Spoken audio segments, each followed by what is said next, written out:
बादल music presents. बोलो शंकर भगवान की जय।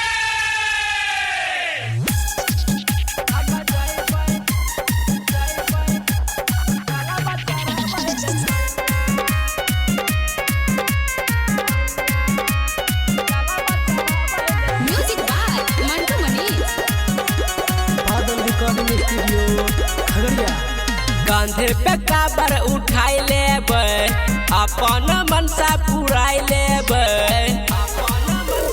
कांधे पे काबर उठाई लेबै, अपन मनसा पुराई लेबै। हम पिन लेबै गेरुआ साड़िया,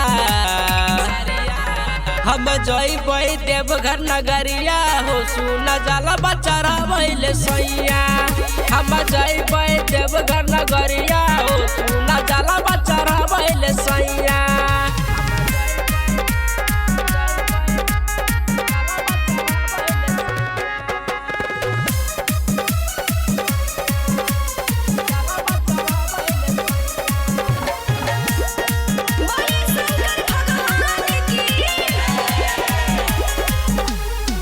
भोला बाबा सुना छिए बड़का ओभर दानी हो।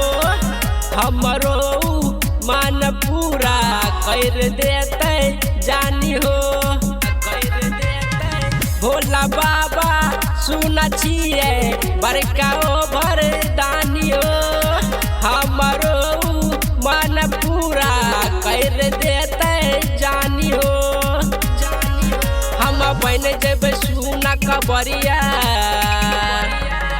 हम जइबै देवघर नगरिया हो। सुना जाला बच्चा रहबै सैया, हम जइबै देवघर नगरिया हो। सुना जाला बच्चा रहबै सैया।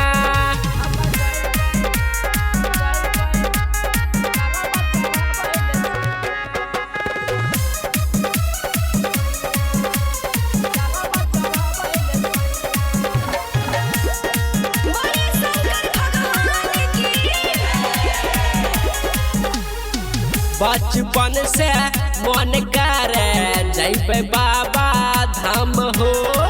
आज सपना पूरा होते लेबै बाबा के नाम हो।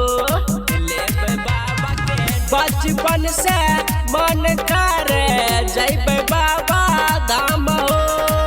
आज सपना पूरा होते लेबै बाबा के नाम हो।